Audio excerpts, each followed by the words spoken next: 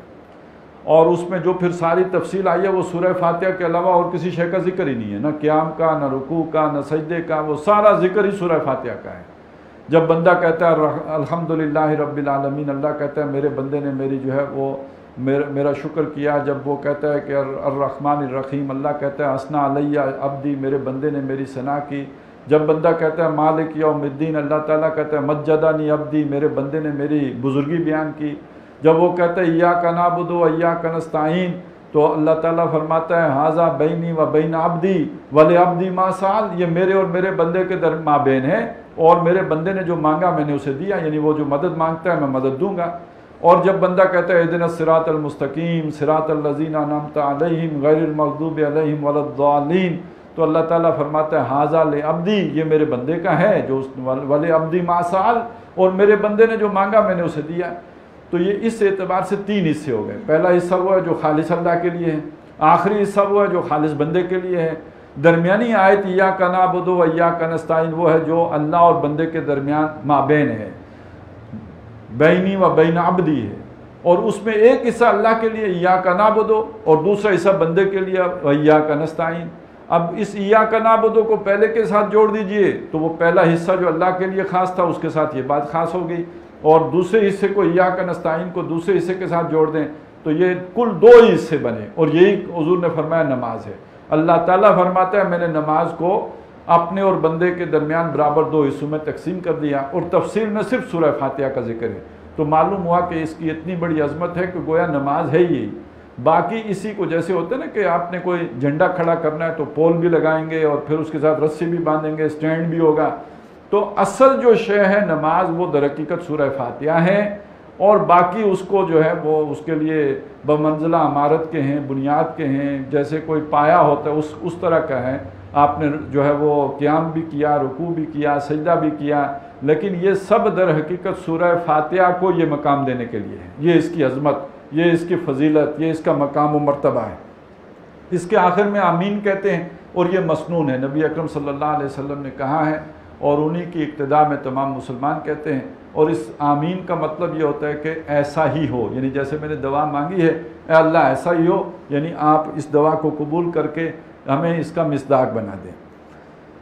اب اس کے بعد سورہ فاتحہ ہے، اور آج جو بھی ہمارے پاس وقت ہے ہم آیات کا ترجمہ کریں گے جیسے میں نے شروع میں عرض کیا. اور اس کا ایک خلاصہ جب میں کل عرض کروں گا تو اس کے مضامین کے درمیان جو بھی ایک فرق ہے اور جو مختلف مضامین آئے ہیں ان کا بھی ایک اجمالی جو ہے وہ خاکہ کل ہمارے سامنے دوبارہ آ جائے گا. اور اس وقت بس اتنا بات عرض کر دوں کہ جو پہلے 4 رکوع ہیں، یہ 4 رکوع اس سے پہلے یوں سمجھ لیجیے سورہ بقرہ سے پہلے یہ مدینے میں نازل ہوئی ہے، اور ابتدائی جو ہے وہ تقریباً 1.5 سال جو مدینے کے ہیں اس میں یہ سورہ مبارکہ اکثر و بیشتر نازل ہوئی سوائے کچھ کے. اور اس سے پہلے مکے میں کوئی 20 پاروں کے قریب قرآن نازل ہو چکا تھا.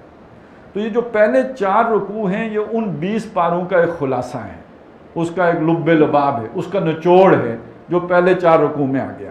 اب اسی پہلے رکوع کو دیکھیں، اس میں 2 قسم کے لوگوں کا ذکر ہے. ایک وہ جو پکے ٹھکے کافر ہیں، اور دوسرے وہ جو یکسو مسلمان ہیں، جو ہر شے سے کٹ کر اللہ کی طرف یکسو ہو گئے، حنیف ہو گئے. اور اگر ایک اور اعتبار سے دیکھیں تو یہ دونوں ایک ہی جیسے لوگ ہیں. ایک کفر کے ساتھ یکسو ہیں اور دوسرے اسلام کے ساتھ یکسو ہیں. یہ ڈواں ڈول نہیں ہے، یہ کنفیوزڈ لوگ نہیں ہیں. جن کا بھی یہاں ذکر ہو رہا ہے پہلے رکوع میں، یہ کلیئر مائنڈڈ لوگ ہیں، کلیئر ہیڈڈ. ایک وہ ہیں جو کفر کے ساتھ ہیں اور دوسرے وہ ہیں جو اسلام کے ساتھ ہیں. وہ کفر کے لیے قربانیاں دینے والے ہیں، یہ اسلام کے لیے قربانیاں دینے والے ہیں. ان کا ذکر پہلے رکوع میں آ گیا. فرمایا الف لام میم یہ حروف مقطعات ہیں، اور حروف مقطعات ان کو اس لیے کہتے ہیں کہ ان کو اکٹھا نہیں پڑھتے، علیحدہ علیحدہ کر کے پڑھتے ہیں۔ ابھی یہ لکھا ہوا ہے جیسے، تو ہم اسے علم نہیں کہتے، ہم اسے کہتے ہیں الف لام میم، یعنی ایک دوسرے سے کاٹ کاٹ کر علیحدہ علیحدہ کر کے پڑھتے ہیں، اس لیے مقطعات ہیں۔ اور صورتوں کے شروع میں یہ بس ایک خطاب کا انداز ہے، متوجہ کرنے کا انداز ہے۔ ان کے معنی پر بہت سی باتیں کی گئی ہیں، لیکن یہ کہ حتمیت کے ساتھ کوئی بات نہیں کہی جا سکتی، تو ان کے صحیح تر معنی تو وہی ہیں جو اللہ اور اس کے رسول جانتے ہیں، ہمیں اس کا صحیح علم نہیں ہے۔ اس زمانے میں اس کا رواج ضرور تھا، مخاطب کرنے کے لیے یہ انداز اختیار کیا جاتا تھا، لہٰذا وہ قرآن مجید نے بھی اسی طرح سے کلام کیا ہے۔ اور سورہ بقرہ کے شروع میں پہلی آیت 3 حروف پر مشتمل ہے، اور وہ ہیں الف لام اور میم۔ ذالک الکتاب لفظی ترجمہ ہوگا وہ کتاب، لیکن یہ کہ ہم اس کا ترجمہ آپ نے بھی سنا ہوگا، اور اکثر اس کے علاوہ بات بنتی نہیں، تو ہم اس کا ترجمہ کرتے ہیں یہ کتاب۔ تو ذالک الکتاب کیوں کہا، حاذل کتاب کیوں نہیں کہا جیسے کہ ہم ترجمہ کر رہے ہیں؟ تو اصل میں اس میں اشارہ اس چیز کی طرف ہے کہ بہت اعلیٰ کتاب ہے، بہت عرفہ کتاب ہے۔ جو یہ ہوتا ہے وہ تو آپ کی ریچ میں ہے نا، جو آپ کی دسترست میں ہوش ہے اس کی قدر کم ہوتی ہے، اور جو انسان کی دسترست سے باہر ہوش ہے، بہت اونچی ہو، بہت دور ہو، تو اس کی قدر و منزلت زیادہ ہوتی ہے۔ جیسے ویسے بھی محاورہ ہے ہمارا، دور کے ڈھول سہانے، تو وہ کیوں سہانے ہوتے ہیں؟ اور وہ اس لیے سہانے ہوتے ہیں کہ ان کے قریب آدمی نہیں ہوتا ہے۔ تو ذالک الکتاب اس لیے کہا کہ اس کے مضامین، اس کا مقام، اس کا مرتبہ ایسا نہیں ہے کہ انسان کی ریچ میں آسانی سے آ جائے وہ کتاب، لیکن ہمارے محاورے میں یہ بات ذرا مشکل سمجھ میں آتی ہے، وہ کتاب، جبکہ ہمارے پاس ہے، ہمارے سامنے ہے، اس لیے ہم ترجمہ کرتے ہیں یہ کتاب۔ لا ریب فیہ، اس کی خصوصیت یہ ہے کہ اس میں کوئی شک نہیں ہے۔ اچھا، اس بات کو بھی جو آدمی اپریشیٹ کر سکتا ہے وہ وہی ہے کہ جس کو اللہ نے کچھ تھوڑی بہت عقل میں سے حصہ دیا ہو۔ عام عقل کی آدمی جو ہے اس جملے کو نہیں سمجھ سکتا ہے۔ جس کو اللہ نے عقل مند بنایا ہو اس کا معاملہ کیا ہوتا ہے؟ اس کا معاملہ یہ ہوتا ہے وہ کوئی بھی بات کرے تو وہ بات حتمیت کے ساتھ نہیں کرتا، وہ کہتے ہیں یہ میری رائے ہے، میری سوچ ہے، میں یہ بات کہہ رہا ہوں، ہو سکتا ہے کہ میری بات غلط ہو، دوسرے کی بات صحیح ہو۔ بڑے سے بڑا مفکر، بڑے سے بڑا دانشور یہی کہہ سکتا ہے کہ جناب یہ میں نے رائے قائم کی ہے، میں یہ سمجھتا ہوں کہ میری بات جو ہے وہ ٹھیک ہے، لیکن یہ کہ کسی دوسرے کی بات ٹھیک ہو سکتی ہے، وہ تیقن کے ساتھ کبھی نہیں کہہ سکتا۔ اور یہ اللہ کا کلام ہے جو العلیم ہے اور الحکیم ہے، وہ کہہ سکتا ہے کہ یہی بات برحق ہے، کوئی شک نہیں ہے، جو میں کہہ رہا ہوں وہ بالکل صحیح ہے۔ لا ریب فیہ، یہ وہ کتاب ہے جس میں کوئی شک نہیں، کوئی شبہ نہیں، کوئی اندیشہ نہیں، اس میں کسی شک کی کوئی گنجائش نہیں۔ ھدی للمتقین، ہدایت ہے متقی لوگوں کے لیے، متقی پرہیزگار، احتیاط کرنے والے۔ ابھی جو ہماری آخری نشست ہوئی تھی اس میں اس لفظ پہ کافی ہم نے گفتگو بھی کر لی تھی۔ تو بہرحال یہ جو ہے تقوی، اس تقوی کا معنی ہے در حقیقت احتیاط کرنا، زندگی کے معاملات میں پھونک پھونک کر چلنا۔ اور یہاں کیا معنی ہے؟ اس لیے کہ ایک بڑا اعتراض آیا ہے کہ قرآن مجید تو پہلے پرہیزگار بنو پھر ہدایت ہے۔ یہ ہدایت اس سے کیسے اخذ کرو گے جب تک کہ آپ پہلے پرہیزگار نہ بن لو؟ تو ایک بڑا اعتراض ہے جو مستشرقین کی طرف سے ہوا ہے۔ تو یہاں تقوی کا مطلب کیا ہے؟ ایک ایسا شخص کہ جو سنجیدہ مزاج آدمی ہے، جو طلب ہدایت، جو ہدایت کا جویا ہے، جو خواہش مند ہے کہ اسے ہدایت ملے۔ ایک آدمی کے اندر طلب ہی نہیں ہے تو اس کے آگے آپ جتنا مرضی ڈھول پیٹیں اسے کیا فرق پڑے گا؟ وہ تو بھینس کے آگے بین بجانے والی بات ہو جائے گی۔ ابھی جو آپ پانی جو جتنا مرضی موجود ہو تو پیے گا کون؟ جسے پیاس لگی ہوگی وہ پیے گا۔ تو یہ ہدایت تو سب کے لیے، ھدی للناس، ہر قسم کے انسان کے لیے اس کے اندر ہدایت موجود ہے، لیکن یہ کہ اس سے استفادہ وہ کرے گا جس کے اندر طلب ہدایت ہوگی، جو ہدایت کا متلاشی ہوگا، اس کی تلاش میں ہوگا۔ الذین یؤمنون بالغیب، ان متقین کی کوئی زیادہ صفات نہیں آئی ہیں یہاں پہ، کوئی جو عام طور پر ہم سمجھتے ہیں کہ بھئی ان کی وضع قطع کیسی ہو، داڑھی کا سائز کیا ہو، ایسی کوئی بات نہیں آئی ہے۔ یہاں جو باتیں آئی ہیں ذرا ان کو توجہ دینے کی ضرورت ہے کہ متقی کون ہیں۔ یؤمنون بالغیب، الذین یؤمنون بالغیب، وہ کہ جو غیب پر ایمان رکھتے ہیں۔ یہ غیب پر ایمان کا مطلب کیا ہے؟ کہ جو آنکھیں دیکھ نہ سکیں، کان سن نہ سکیں، ناک سونگھ نہ سکے، زبان چکھ نہ سکے، ہاتھ محسوس نہ کر سکیں، وہ چیز غیب ہے۔ اللہ، آخرت کے احوال، جنت، دوزخ، ان میں سے کوئی بات سائنٹیفکلی ثابت نہیں ہوتی، ہمارے حواس خمسہ کی گرفت میں نہیں آتی۔ اور آج جس دور میں ہم جی رہے ہیں، اس دور میں حقیقت کس شے کو کہتے ہیں؟ حقیقت اس شے کو کہتے ہیں کہ جو سائنٹیفکلی پرووڈ ہو سکتی ہو، وہ حقیقت ہے، اور وہی ہے جو حواس خمسہ کی گرفت میں آئے۔ تو یوں سمجھ لیں کہ جو ایک سائنسی ذہن بنتا ہے، یہ جو متقی لوگ ہیں یہ اس کے بالکل برعکس ہوتے ہیں، غیر سائنسی حقیقت کو ماننے کے لیے تیار ہو جاتے ہیں۔ یؤمنون بالغیب، غیب کو ماننا یعنی غیر سائنسی شے کو ماننا، جو سائنسی طور پہ ثابت ہی نہ ہوتی ہو، تو وہ اس شے کو مانتے ہیں۔ اور وہ کیا ہے؟ وہ اندیکھے حقائق کیا ہیں؟ سب سے بڑی حقیقت اس کائنات کی، ذالک بأن اللہ هو الحق، سب سے بڑا حق، سب سے بڑی حقیقت اللہ خود ہے۔ لیکن یہ کہ وہ کسی دوربین میں تو نہیں آتا ہے، ہاں اس کی بنائی ہوئی نشانیاں دوربین میں آ جاتی ہیں، یہ جو ہے وہ گلیکسیاں ہیں اور گلیکسیز ہیں، اور یہ جو ہے وہ کلسٹر ہے اور یہ سپر کلسٹر، یہ چیزیں تو آ جائیں گی، اور تا حد نگاہ اور کیا اس سے دوربین سے بھی آگے، جہاں تک اربوں خربوں دور جو ہے نوری سالوں کے فاصلے پہ موجود باڈیز تو آ جائیں گی، یہ سب اللہ کی نشانیاں ہیں۔ لیکن یہ کہ اللہ تو کسی دوربین میں نہیں آئے گا۔ ان فی خلق السماوات والارض واختلاف اللیل والنہار لآیات لأولی الالباب، تو اس کی نشانیاں تو آ جائیں گی ان میں، لیکن وہ نہیں آئے گا۔ تو پہلی حقیقت تو اللہ تعالیٰ ہے، پھر دوسری حقیقت یہ آنکھ بند ہونے کے بعد دوبارہ جی اٹھنا ہے، اور یا تو جنت ہے ہمیشہ ہمیش کی، یا دوزخ ہے ہمیشہ ہمیش کا۔ تو یہ وہ بڑے بڑے حقائق ہیں۔ اور پھر یہ کہ اللہ نے انسانوں میں سے کسی کو چن کر اپنا پیغام اس تک پہنچایا ہے، یہ بھی غیب کی بات ہے۔ وہ فرشتہ جو اس نبی کے پاس آیا کسی نے نہیں دیکھا، وہ اس کا دعویٰ مانا جاتا ہے۔ حضرت ابو بکر صدیق رضی اللہ تعالیٰ عنہ، انہوں نے تو جبریل کو نہیں دیکھا، جبریل تو محمد رسول اللہ نے دیکھے۔ تو یہ ساری غیب کی باتیں، الذین یؤمنون بالغیب ویقیمون الصلاۃ، اور وہ نماز قائم رکھتے ہیں، ومما رزقناہم ینفقون، اور جو ہم نے انہیں رزق دیا ہے۔ اب رزق سے مراد عام طور پر ہم کھانا پینا ہی لے لیتے ہیں، یہ رزق کی سب سے ادنا قسم ہے جو اللہ نے حیوانوں کو بھی دی ہے۔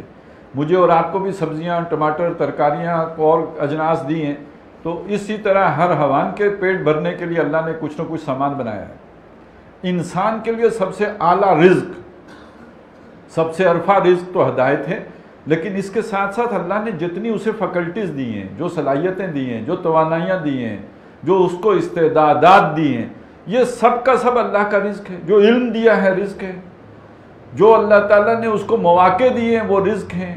تو وہ جو کچھ ہم نے اسے جو حیثیت دی، جو استعداد دی، جو قوت کار دی، جو صلاحیت دی، جو توانائی دی، جو وسائل دیے، اس میں سے خرچ کرتے ہیں اللہ کی راہ میں۔ وہ اسے بچا بچا کے نہیں رکھتے، بلکہ اللہ کی راہ میں کھپاتے اور لگاتے ہیں۔ تو دوسرا وصف یہ ہے، پہلا وصف یہ ہے کہ اندیکھے حقائق کا یقین رکھتے ہیں، اور دوسرا وصف یہ ہے کہ انہیں جس کو دیکھا ہی نہیں، اس اللہ کے لیے اپنا سب کچھ نچھاور کرنے کے لیے تیار ہوتے ہیں۔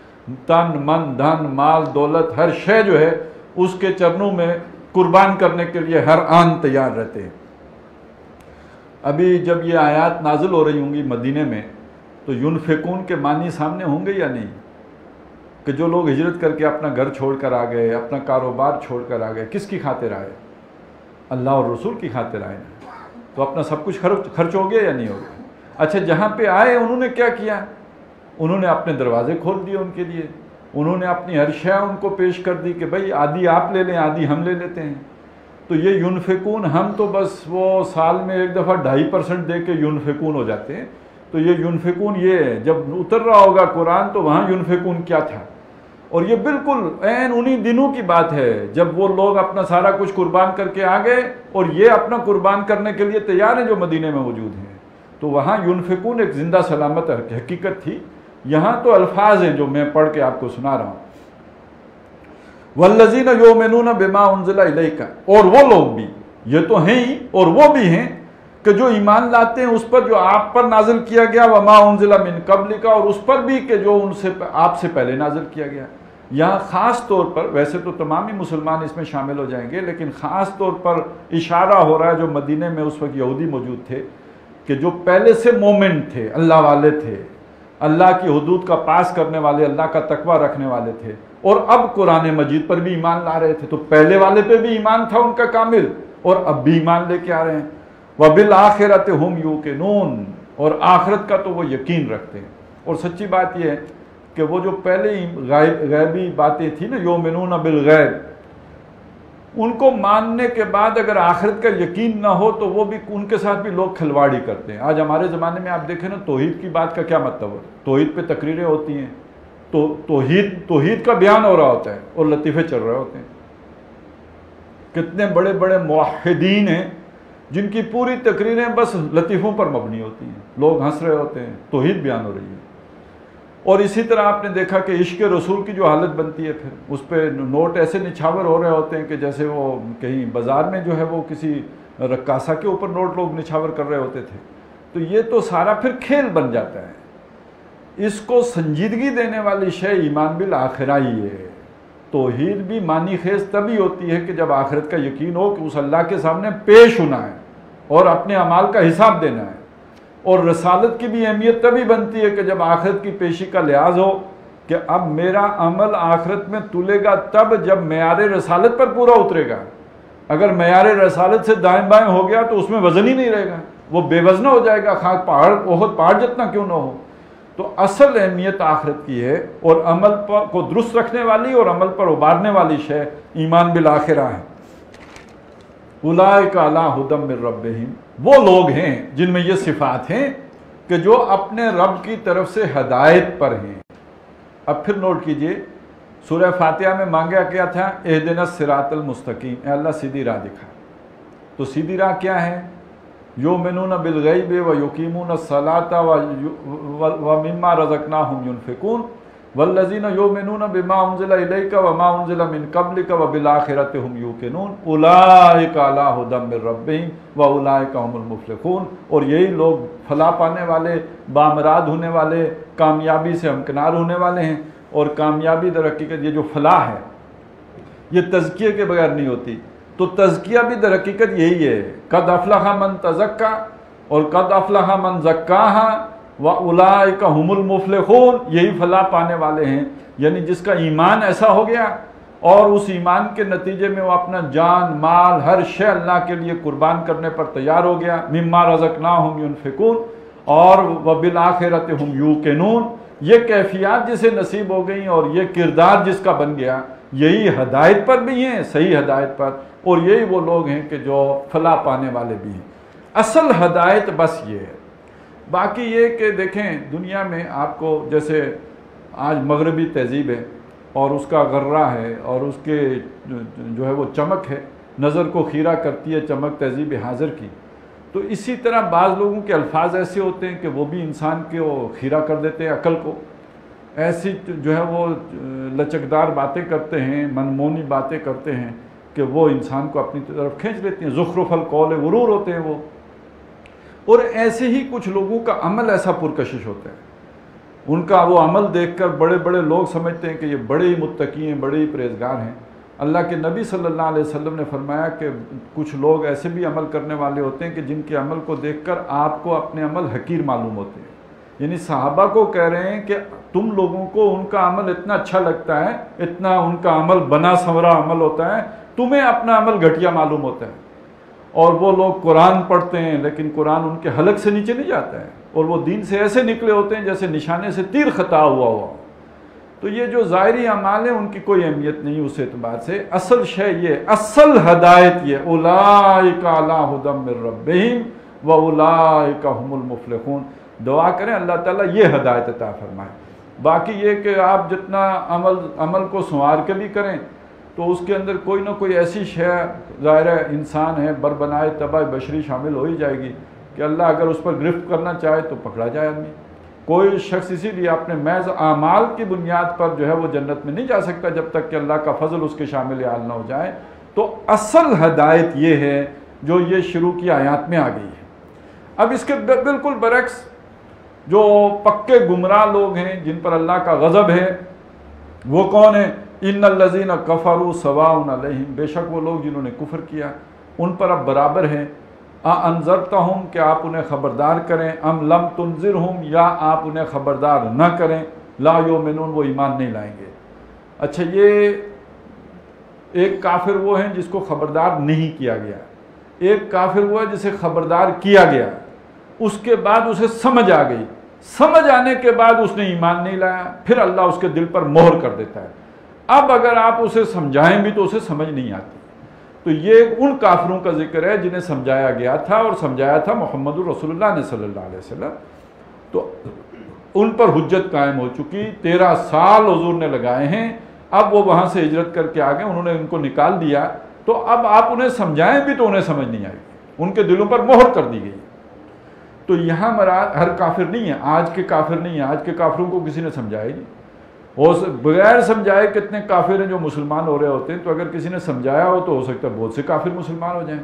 تو سمجھانے کے بعد اسے سمجھ بھی آ گئی ہو، اتمام حجت ہو گیا ہو، پھر بھی نہ مانے، پھر اس کیٹیگری میں گرے گا، اس کے بغیر نہیں۔ ختم اللہ علی قلوبہم، ان کے دلوں پر اللہ نے مہر کر دی ہے، وعلی سمعہم، اور ان کی سماعت بھی اللہ نے سلب کر لی ہے۔ اب ظاہر ہے یہ دل کی بات ہے، ان کے یہ کان تو نہیں، ان پر تو مہر نہیں ہوئی تھی، اور ان آنکھوں پر مہر تو نہیں ہوئی تھی، تو یہ دل کا معاملہ ہے، روح کا معاملہ ہے، ان کی روح اللہ نے سلب کر لی ہے، سلا دی ہے۔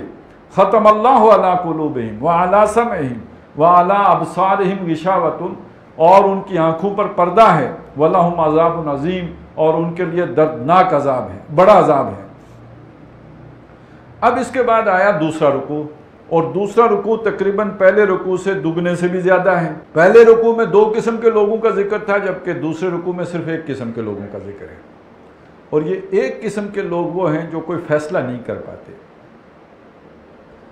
انہیں جب حضور کی باتیں سنتے ہیں تو اچھی لگتی ہیں، دل کرتا ہے کہ بات اچھی ہے، ہمیں یہ کام کرنا چاہیے، جب چلنے کی کوشش کرتے ہیں تو جان و مال کی بازیاں کھیلنی پڑتی ہیں، تو قدم رک جاتے ہیں، یہ مشکل کام نہیں کر سکتے، آسان کام کرنے کے لیے تیار ہیں، مشکل کام کے لیے ہاتھ کھڑے کر دیتے ہیں۔ اس کا مطلب کیا ہے کہ وہ اپنا سب کچھ اللہ کے لیے لٹانے کا فیصلہ نہیں کر پائے، اپنی پریارٹیز کا تعین نہیں کر سکے، یہ گو مگو میں ہیں، یہ ابھی تک صحیح معنی میں کوئی فیصلہ نہیں کر پائے۔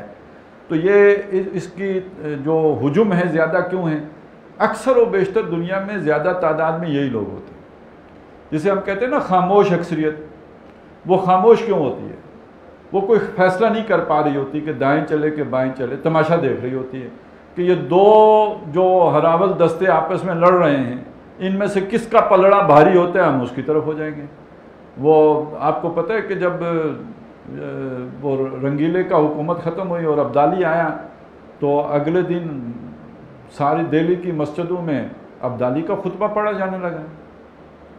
وہ تو چینج آف ماسٹر کو دیر لگتی ہی نہیں، وہ ایک نے چھٹی کی تو دوسرے کو سلام شروع ہو گیا، یہاں تک جب انگریز آ گئے تو تب بھی کام چل پڑا، کوئی فرق ہی نہیں پڑا، جیسے پٹواری بدل کے نیا پٹواری آ گیا ہو۔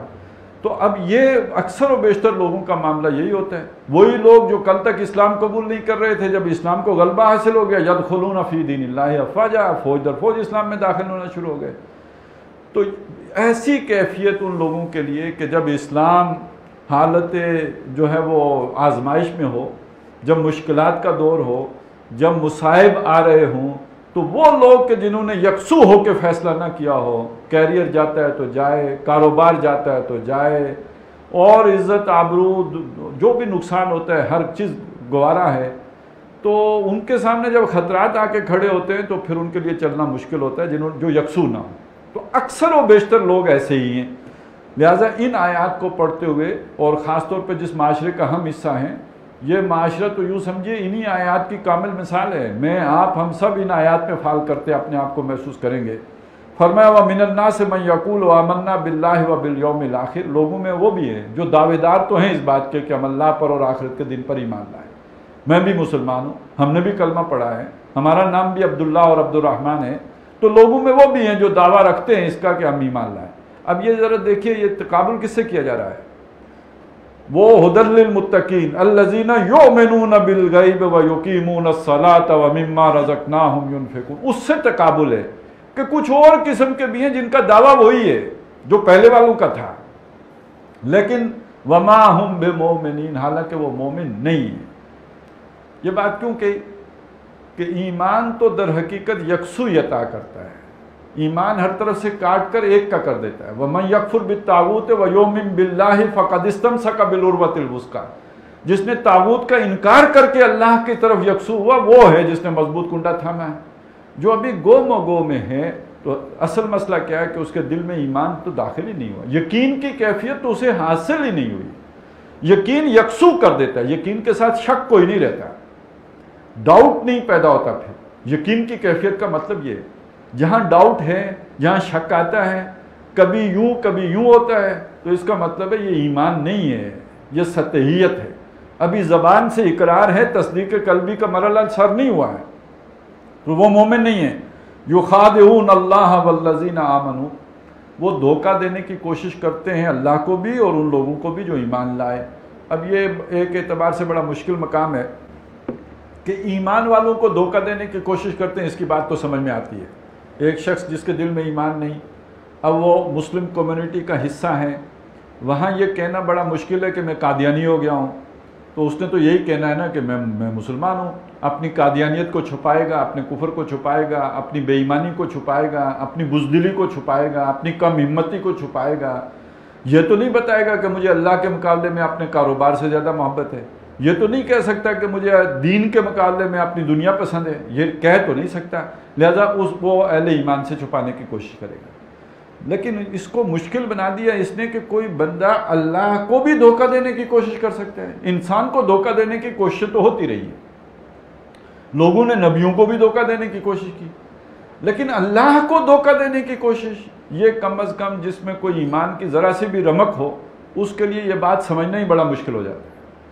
تو یہ قرآن مجید میں مختلف مقامات پر یہ مضمون بیان ہوا ہے، اور یہ بڑا ہی عجیب مضمون ہے، اور اس کا کلائمیکس وہ ہے کہ جو آیا ہے سورہ مجادلہ میں کہ ان لوگوں کی کیفیت یہ ہے کہ یہ جب اللہ کے سامنے آخرت میں کھڑے ہوں گے، اللہ کے سامنے یوم یبعثہم اللہ جمیعا، جب سب کے سب کو اللہ جمی کو وہاں اکٹھا کرے گا، فَيَخْلِفُونَ لَهُ كَمَا يَخْلِفُونَ لَكُمْ، اللہ کے سامنے بھی حلف اٹھا کر مکر جائیں گے جیسے تمہارے سامنے مکر سے، جھوٹ بول جائیں گے حلف اٹھا کے۔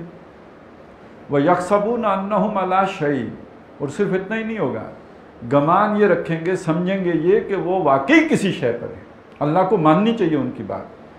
وہ جیسے بچہ ہوتا ہے نا، جھوٹ بول کے یہ سمجھتا ہے کہ باپ میری بات مان کیوں نہیں رہا، اسے اور غصہ آ رہا ہوتا ہے کہ مان کیوں نہیں رہا، اسے یہ نہیں سمجھ آ رہی ہوتی کہ باپ سمجھ رہا ہے کہ میں جھوٹ بول رہا ہوں، وہ سمجھتا ہے میں نے ایسا پکا جھوٹ بولا ہے کہ باپ کو سمجھ جانا چاہیے کہ میں سچ بول رہا ہوں۔ تو کوئی ایسی ہی کیفیت اس پہ طاری ہو جاتی ہے، وہ سمجھتے کہ اللہ کو سمجھنا چاہیے میں سچ بول رہا ہوں۔ تو اس کے بارے میں وہاں کہا کہ یہ در حقیقت وہ لوگ ہیں استحوذ علیہم الشیطان، ان پر شیطان چھا گیا ہے، مسلط ہو گیا ہے، فانساہم ذکر اللہ، تو شیطان نے انہیں اللہ کی معرفت سے بیگانہ کر دیا، یہ اللہ کو نہیں پہچانتے۔ تو یہ در حقیقت ان کی مت ماری ہوئی ہے، اور مت مارے ہونے کی علامت یہ ہے کہ یہ اللہ کو بھی دھوکہ دینے کی کوشش کر رہے ہیں۔ سارے دھوکے دے کے بھی سمجھتے ہیں کہ جنت ہماری کھری ہے، سارے الٹے کام کر کے بھی سمجھتے ہیں کہ ہم تو بڑے پرہیزگار ہیں، بڑے بچے بہت ہی اللہ والے لوگ ہیں، اور ہم تو درست رستے پر گامزن ہیں۔ تو یہ ہے در حقیقت ان کی مت ماری ہوئی ہے، اور یہ اس میں پھر اللہ کو دھوکہ دینے کی کوشش کرتے ہیں۔ وَمَا يَخْدَعُونَ إِلَّا أَنفُسَهُمْ، اب اللہ نے اس کا جواب دے دیا، حالانکہ یہ دھوکہ نہیں دے رہے مگر اپنے ہی آپ کو، وَمَا يَشْعُرُونَ، لیکن ان کو اس کا شعور نہیں ہے، یہ ناسمجھ لوگ ہو گئے ہیں، ان کی مت اللہ نے مار دی ہے۔ کیوں؟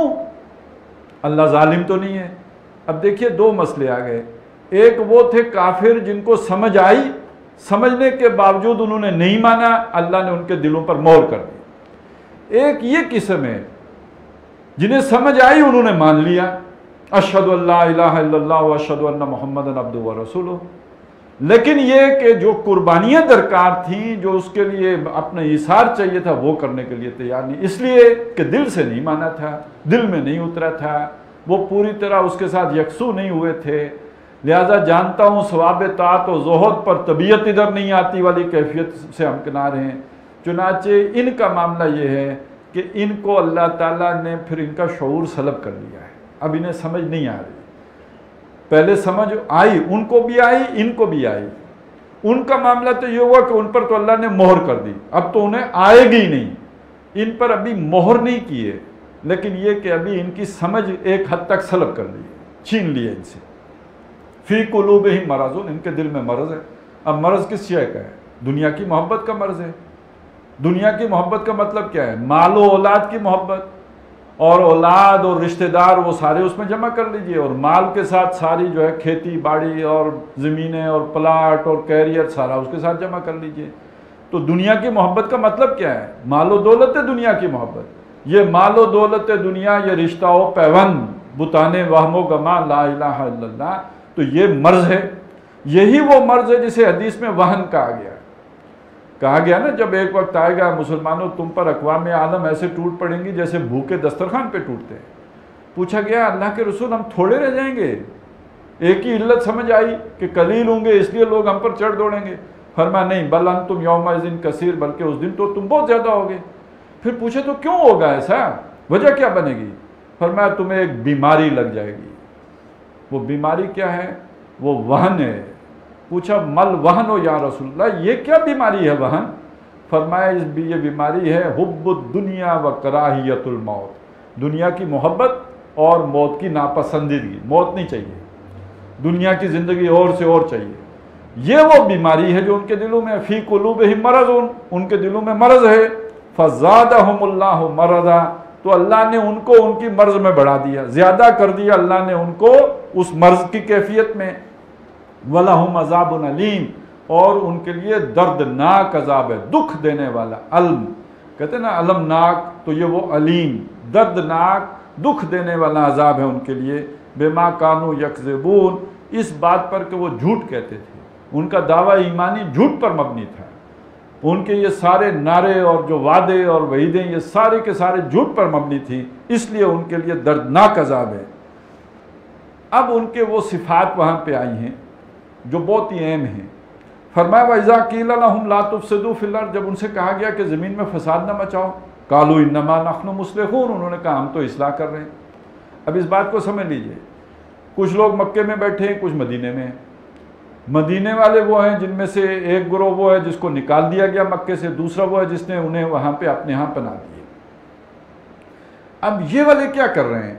یہ کام کر رہے ہیں کہ ارد گرد مختلف جو ہے وہ دستے جا رہے ہیں، شام کے رستے پر بھی جا کے دستے بیٹھ رہے ہیں، اور یہ کہ یمن کے رستے پر بھی جا رہے ہیں۔ اب اس سے اس بات کا امکان ہے کہ صبح ہوئی یا شام ہوئی جنگ ہوگی، اس لیے کہ آپ نے مکے کا اکنامک بلاکیٹ کر دیا ہے، آپ نے ان کے ساری معاشی ناکہ بندی کر رکھی ہے، اور دوسری طرف آپ ان کو پولیٹیکلی آئسولیٹ کرتے جا رہے ہیں۔ ادھر وفد گیا تو قبیلے کو یا تو اپنے ساتھ ملا لیا یا نیوٹرل کر دیا، تو نقصان کس کا ہو رہا ہے؟ مکے والوں کا ہو رہا ہے۔ تو آخر وہ کب تک برداشت کریں گے؟ آخر فرسٹریٹ ہوں گے اور وہ آمادہ جنگ ہوں گے، جیسے کہ بدر میں ہو گیا۔ اب یہ جنہیں ہم منافقین کہتے ہیں، یہ حقیقت کے اعتبار سے ناسمجھ لوگ ہیں، لیکن دنیا کے اعتبار سے تو بڑے سمجھدار لوگ ہیں۔ انہیں نظر آ گیا تھا کہ جنگ کی طرف بات جا رہی ہے، اور جنگ کی طرف جائے گی تو جان کی بازیاں لگانی پڑیں گی۔ تو اب وہ یہ کہہ رہے ہیں کہ جنگ نہ ہو، جنگ ہو گئی تو بڑا خون خرابہ ہو جائے گا، بڑا نقصان ہو جائے گا۔ تو اب ان کی نظر میں جنگ ہونے کے نتیجے میں فساد ہوگا، ان کی نظر میں یہ بگاڑ ہے۔ تو اگر صلح ہو جائے تو یہ بڑی اچھی بات ہے، جنگ سے بچ جائیں گے۔ اب عام انسانی سطح پر دیکھیں تو ان کی بات آپ کو معقول نظر آئے گی، جنگ میں تو بہرحال خون خرابہ تو ہوگا، جنگ ہوگی تو، اور ہوا کہ نہیں ہوا؟ 70 چوٹی کے سردار جو ہے وہ مشرکین کے مارے گئے، اور اگلے سال جو ہے وہ 70 مسلمان شہید ہو گئے، تو خون خرابہ تو ہو رہا ہے۔ اور وہ کہہ رہے ہیں کہ بھئی ہم تو اصلاح کر رہے ہیں، تو بظاہر یہ لگ رہا ہے کہ ان کی بات ٹھیک ہے، یہ لڑائی بڑائی کو ختم کر کے صلح صفائی کی طرف بات کر رہے ہیں۔ اب اللہ کی سنیے، الا انہم هم المفسدون، اللہ فرماتے ہیں سن رکھو اصل فسادی یہی ہیں، ولکن لا یشعرون، لیکن انہیں اس کا شعور نہیں۔ تو اب سوال یہ پیدا ہوا کہ اللہ نے انہیں فسادی کیوں کہا، جبکہ وہ واقعی صلح کی کوشش کر رہے تھے، دل سے چاہ رہے تھے صلح ہو جائے، پیچ اپ ہو جائے، لڑائی ختم ہو جائے، خون خرابہ نہ ہو۔ کیوں کہا؟ اس لیے کہ صلح کا مطلب کیا ہے؟ جو ظلم کا نظام انہوں نے قائم رکھا ہے اسے دوام حاصل ہو جائے۔ صلح کا مطلب کیا ہے؟ آپ نے جو حق کی آواز بلند کی ہے، اس میں آپ جو صلح کر لو، یعنی آئندہ آپ حق نہیں کہو گے، تنقید انہیں گوارا نہیں ہے، ان کے بتوں پر تنقید ہو رہی ہے، یہ انہیں گوارا نہیں ہے، آپ تنقید بند کر دو۔ تو در حقیقت اس کا نتیجہ کیا نکلے گا؟ یعنی جو رکھا ہوا ہے وہ ختم نہیں ہوگا، جو شرک کا نظام انہوں نے قائم کر کے رکھا ہوا ہے اسے دوام حاصل ہو جائے گا۔ کمپرومائز کا مطلب یہ، صلح کا مطلب ظلم کا جاری رہنا ہے۔ تو حقیقت کے اعتبار سے فسادی پھر کون ہوا؟ جس نے ظلم کے لیے رستہ ہموار کیا، اگرچہ کہ صلح کے نام پر کیا، اگرچہ کہ بظاہر بڑی اچھے جذبے کے ساتھ کیا۔ تو بعض چیزیں وہ ہوتی ہیں کہ جو ظاہراً بڑی اچھی لگتی ہیں کہ صلح بڑی اچھی شے ہے، لیکن اس صلح کے نتیجے میں اگر ظلم کو دوام حاصل ہو رہا ہو تو یہ صلح خیر نہیں ہے، یہ صلح شر ہے، یہ بری ہے، پھر اس کا کوئی فائدہ نہیں ہے۔ تو الا انہم ہم المفسدون، یہ فسادی ہیں، ولکن لا یشعرون، لیکن انہیں اس کا شعور نہیں ہے۔ وَإِذَا قِيلَ لَهُمْ آمِنُوا، اور جب ان سے کہا گیا کہ ایمان لاؤ، کما آمن الناس، جیسے لوگ ایمان لائے ہیں۔ اب یہ کون لوگ ہیں جن سے یہ کہا گیا ایمان لاؤ؟ یہ وہ لوگ ہیں جن کا دعویٰ ہے کہ ہم ایمان لائیں۔ وَمِنَ النَّاسِ مَن يَقُولُ آمَنَّا بِاللَّهِ وَبِالْيَوْمِ الْآخِرِ، ان سے کہا گیا ایمان لاؤ، تو انہوں نے کہا اَنُّؤْمِنُ كَمَا آمَنَ السُّفَهَاءُ، کیا ہم ایمان لائیں ان لوگوں کی طرح جو بے وقوف ہیں؟ مطلب بہت واضح ہے، بالکل واضح ہے۔ یعنی ان سے کہا گیا کہ یکسو ہو جاؤ، ہر طرف سے کٹ کر اللہ اور رسول کے ہو جاؤ۔ انہوں نے کہا جو ہر طرف سے کٹ کر اس طرف ہو جاتے ہیں، یعنی اپنے سارے انڈے ایک ہی باسکٹ میں رکھ دیتے ہیں، وہ تو بے وقوف لوگ ہیں۔ ہم سیانے لوگ ہیں، ہمارے تعلقات ادھر بھی ہیں، ہمارے تعلقات ادھر بھی ہیں، ہم آئسولیشن میں نہیں جا سکتے، دنیا سے کٹ نہیں سکتے، دنیا کے ساتھ جینا ہے، بین الاقوامی برادری کے ساتھ رہنا ہے، لہٰذا ہم بے وقوف نہیں ہیں کہ ہر طرف سے کٹ کے ایک طرف ہو جائیں اور ایک ہی کشتی کے مسافر ہو جائیں، نہیں، ہم دونوں طرف بنا کے رکھیں گے، اور یہ یکسوئی ہم نہیں، ہم تیل دیکھیں گے، تیل کی دھار دیکھیں گے، اور یہ کہ بہرحال کچھ اللہ رسول کے راہ میں بھی خرچ کر دیں گے کبھی کبھار، کوئی تھوڑا بہت، کوئی کانی کھجور، لیکن یہ کہ ہم اپنا سہارا لگائیں اس یہ نہیں ہو سکتا۔ یہ تو بیوقوفوں کا کام ہے، یہ تو فینیٹکس لوگ ہیں جو اس طرح مجنون قسم کے لوگ ہیں، جو نہ گھر دیکھیں، نہ باہر دیکھیں، نہ کاروبار دیکھیں، نہ کچھ دیکھیں، اپنا سب کچھ لٹانے کے لیے تیار ہو جائیں۔ یہ تو شدت ہے اس میں بڑی، یہ شدت پسند ہے۔ تو سب کے اوپر یہ باتیں جو ہے کرنا، یہ تو بالکل بڑی غلط بات ہے، یہ بیوقوفوں کا کام ہے، ہم بیوقوفوں والا ایمان نہیں لائیں گے۔ الا انہم ہم السفہاء، اب اللہ کا فیصلہ یہ ہے، سن رکھو، اصل بیوقوف یہی ہے۔ کیوں بیوقوف ہیں؟ کہ اس رستے میں اصل سمجھ یہ ہے کہ اللہ کی راہ میں سب کچھ لگا دو، تو بچا بچا کے نہ رکھ اسے، تیرا آئینہ ہے وہ آئینہ کہ شکستہ ہو تو عزیز تر ہے نگاہ آئینہ ساز میں، تو جس نے بچا لیا اس نے بیوقوفی کی۔ اچھا اس کو عذر بھی جوڑ کے دیکھیں، وہ جو کتنا پیارا واقعہ ہے نبی اکرم صلی اللہ علیہ وسلم کی زندگی کا، کہ آپ نے جب وہ بکری ذبح کی، کام پہ چلے گئے، شام کو واپس آئے تو حضرت عائشہ رضی اللہ تعالیٰ عنہ سے پوچھا کہ ما بقی منہا، اس بکری سے کیا باقی بچا ہے؟ تو فرمایا ما بقی منہا الا قطع ہوا، بکری میں سے تو کچھ بھی نہیں بچا سوائے دستی کے، وہ جو ایک شانے کی گوشت تھا وہ میں نے رکھ لیا، باقی ساری بکری چلی گئی، ختم ہو گئی، بانٹ دی۔ تو فرمایا بقی کلھا الا قطع ہوا، ساری بکری تو بچ گئی ہے سوائے اس کے کہ جو ہم کھا لیں گے۔ تو معلوم ہوا کہ جو ہم استعمال کریں گے وہ خرچ ہو گیا، اور جو اللہ کی راہ میں دے دیا وہ بچ گیا۔ تو دیکھیں نقطہ نظر کا کتنا بڑا فرق ہو گیا۔ اگر ایمان اس درجے میں نہیں ہے تو جو بچا لیا صندوق میں ہم کہیں گے یہ بچا ہوا ہے، اور اگر ایمان ہے تو جو اللہ کو دے دیا ہم کہیں گے یہ بچ گیا، یہ کل کام آئے گا، مرنے کے بعد اصل میں تو یہی ہمارا جو ہے کئی ہزار گنا ہو کر ہمیں ملے گا۔ تو سن رکھو، اصل بیوقوف یہ ہے، انہوں نے آگے اپنے لیے کچھ بھی نہیں بھیجا، سارا ادھر جمع کر کے رکھا ہے، اور یہ مریں گے وہ ادھر رہ جائے گا، پیچھے ان کے اولاد لڑے گی، اور آگے ان کے پاس کچھ بھی نہیں ہوگا۔ تو اصل بیوقوف یہ ہیں وَلَٰكِن لَا يَعْلَمُونَ، لیکن انہیں اس کا علم نہیں ہے۔ اب ان کی ایک چالاکی یہ بھی ہے، اپنی طرف سے بڑی عقل مندی کی بات ہے، وَإِذَا لَقُوا الَّذِينَ آمَنُوا، جب ملاقات کرتے ہیں ایمان والوں سے، قَالُوا آمَنَّا، وہ کہتے ہیں ہم ایمان لائے، ہمارا بالکل یہی آپ والا طور طریقے، سوچ سمجھ، ہماری فکر بالکل وہی ہے جو آپ کی ہے۔ وَإِذَا خَلَوْا إِلَىٰ شَيَاطِینِهِمْ، اور جب وہ خلوت میں ہوتے ہیں اپنے شیطانوں کے ساتھ، اور یہاں شیطانوں سے مراد کیا ہے؟ وہ جو ان کے بڑے بڑے لیڈر ہیں، اور خاص طور پہ دیکھیں یہاں دو قسم کے گروہوں کا ذکر ہے، ایک وہ اوس و خزرج کے لوگ جو مسلمان ہوئے تھے لیکن ان کی یہودیوں کے ساتھ یاریاں تھیں، اور دوسرے وہ یہودی جو حضور کی محفل میں آتے تھے اور یہاں سے باتیں سن کر پھر اپنے علماء کے پاس جاتے تھے۔ تو یہاں اصل میں خاص طور پر اذا خلاؤ الی شیاطینہم جو کہا گیا، تو ان کے وہ جو بڑے بڑے ان کے علماء اور فضلاء تھے یہودیوں کے، ان کی طرف اشارہ کیا گیا، اس لیے کہ ان کے پاس جاتے تھے تو وہ انہیں پھر کنفیوز کر دیتے تھے۔ وہ کہتے جا کے یہ سوال پوچھو، یہ پوچھو، اگر انہوں نے یہ کہا تو پھر اس کا یہ مطلب ہے۔ وہ جیسے شیطان 10 دلیلیں نکال لیتا ہے تو ایسے 10 دلیلیں وہ بھی نکال لیتے تھے، اس لیے انہیں کہا شیطان۔ تو جب وہ خلوت میں ہوتے ہیں اپنے شیطانوں کے ساتھ، قالوا انا معکم، انہیں جا کے کہتے ہیں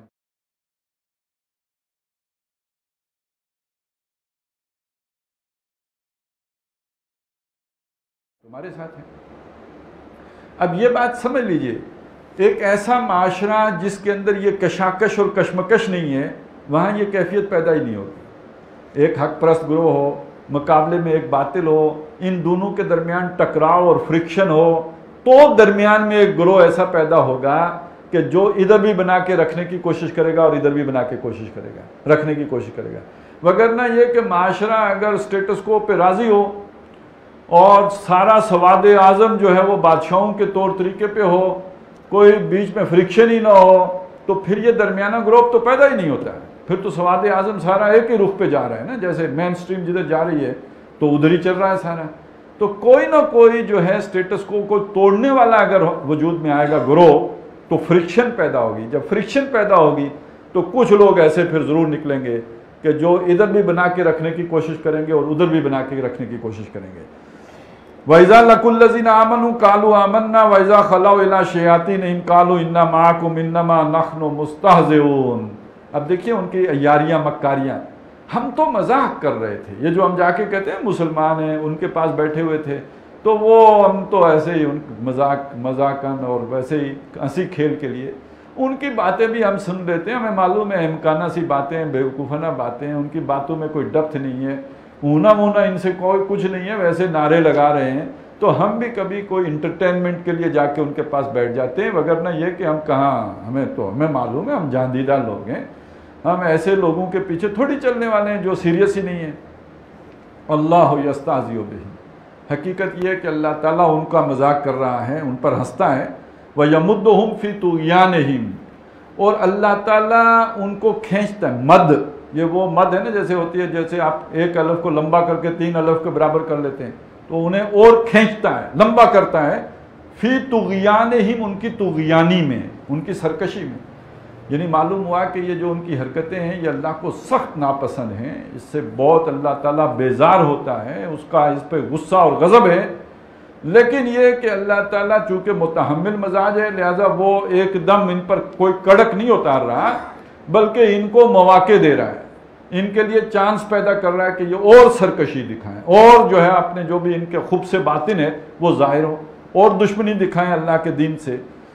تو اللہ تعالیٰ ان کو ترقی دیتا ہے ان کی سرکشی میں، یا ماہون، اس حالت میں کہ یہ باطنی بصیرت سے محروم ہیں۔ ایک ہوتا ہے امیون، وہ اندھا ہے جس کی ظاہری بصیرت نہ ہو، ایک ہے امہن، یہ وہ ہے کہ جس کی باطنی بصیرت ہی ختم ہو گئی ہو، اسے نظر نہ آتا ہو، یعنی اس کی سوجھ بوجھ ختم ہو گئی ہو۔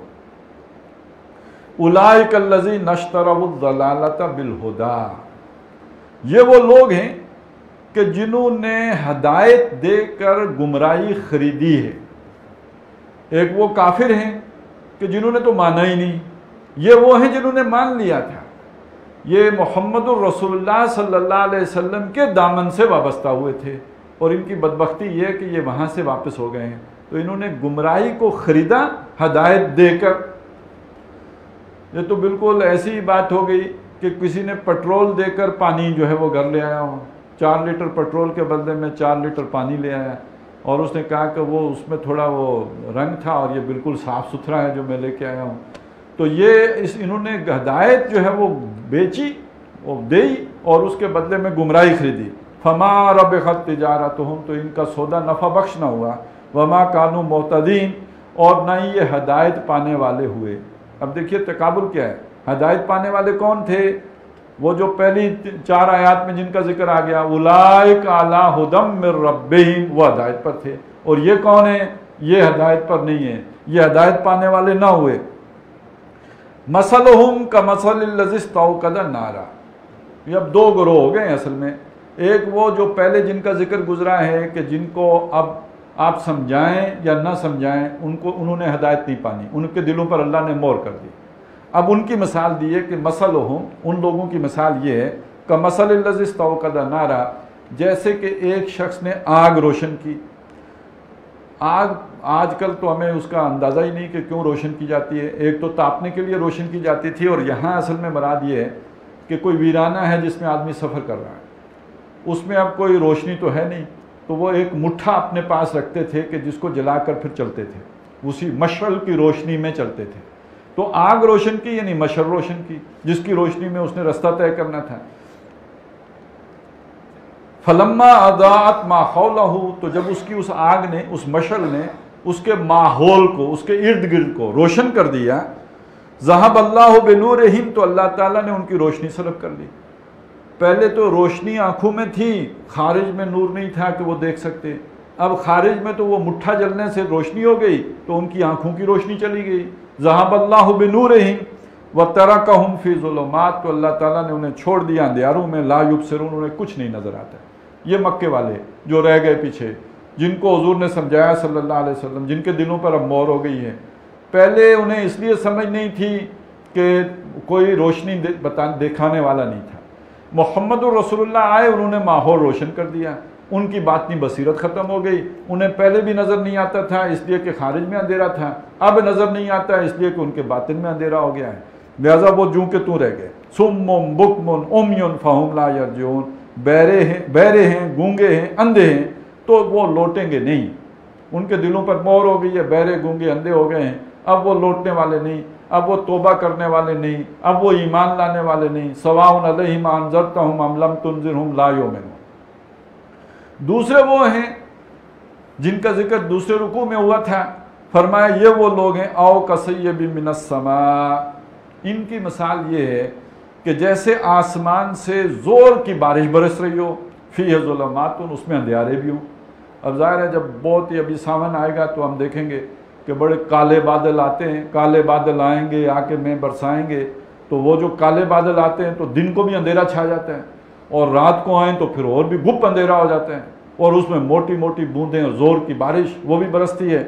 تو فیہ ظلمات, اس میں اندھیارے ہیں, ورعد, اور گرج ہے, کڑک, وبرق, اور بجلی ہے. تو ایک تو وہ لشکاریں مارتی بجلی ہے, اور اوپر سے پھر زور کی آواز آتی ہے, اور ساتھ اندھیارے بھی ہیں. یجعلون اصابعہم فی آذانہم, ماحول ایسا بن گیا ڈراؤنا, خوفناک, کہ اس خوفناک ماحول میں وہ اپنی انگلیاں اپنے کانوں میں ٹھوستے ہیں, من الصواعق, کڑک کے ڈر سے, حذر الموت, موت کی ڈر کی وجہ سے. وہ جو کڑک کی آواز ہے اس کی وجہ سے وہ چاہتے ہیں کہ آواز نہ آئے انہیں, اور یہ کہ موت کی ڈر کی وجہ سے وہ آواز سے انہیں موت کا اندیشہ لاحق ہوتا ہے, لہذا وہ آواز ہی نہیں سننا چاہتے. یہ کون لوگ ہیں؟ یہ وہ لوگ ہیں کہ جو ابھی پوری طرح یکسو نہیں ہوئے ہیں, وہ جن کا ذکر یہاں پہ آیا تھا. اور یہاں بجلی کی کڑک کیا شے ہے؟ وہ لوگ جنہیں جو یکسو نہیں, انہیں جب یہ کہا جائے کہ اللہ کی راہ میں مال لگاؤ, انفقوا فی سبیل اللہ, یہ کسی کڑک سے کم آواز نہیں ہوتی ان کے کانوں میں. نکالو مال, معلوم ہوا بے ہوشی ہو گئے. اس سے آگے بات یہ کہ جان لگاؤ, تو یہ تو انگلیوں ہی ٹھوسنے کی بات ہے کہ یہ آواز تو میرے کانوں ہی میں نہ آئے, ہم نے تو سنا ہی نہیں. تو یہ جو جب تک ماحول سازگار ہو, ضیاء الحق صاحب کا دور ہو, تو جتنے مرضی نعرے لگاؤ, انقلاب لاؤ, جو مرضی کرو, ساری دنیا باطل کے اوانوں میں زلزلہ فلانا خان, تو جو مرضی زلزلے لاتا رہے, لیکن اوپر سے پرویز مشرف آ جائے تو ہم نے بڑے بڑے ترم خان سنے کہ بھائی کوئی بات نہیں, یہ وقت گزار لو, اقامت دین کا نام نہ لو, کیونکہ بڑا خطرہ ہے. تو زندہ رہیں گے تو بعد میں اقامت دین کریں گے, اور ابھی کہیں مسنگ ہو گئے تو پھر اقامت دین کون کرے گا.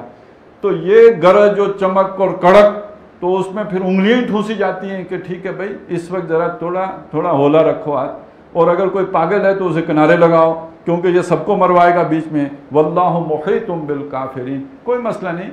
ان ناشکروں کو، ناقدروں کو اس طرح کا کفر کرنے، قانونی طور پہ مسلمان، حقیقی طور پہ جو ہے وہ کفر کی حالت میں، ان کو بھی اللہ، ان کا بھی احاطہ کیے ہوئے، ان پہ تو مہر کر دی ہے، ان کا بھی اللہ نے احاطہ کیا ہوا ہے، ان کو بھی سہج سہج جو ہے وہ پکا کے لے جائے گا وہیں تک۔ یکاد البرق یخطف ابصارہم، قریب ہے بجلی کہ ان کی آنکھیں جو ہے اچک لے جائیں، وہ بصیرت ساری چلی جاتی ہے۔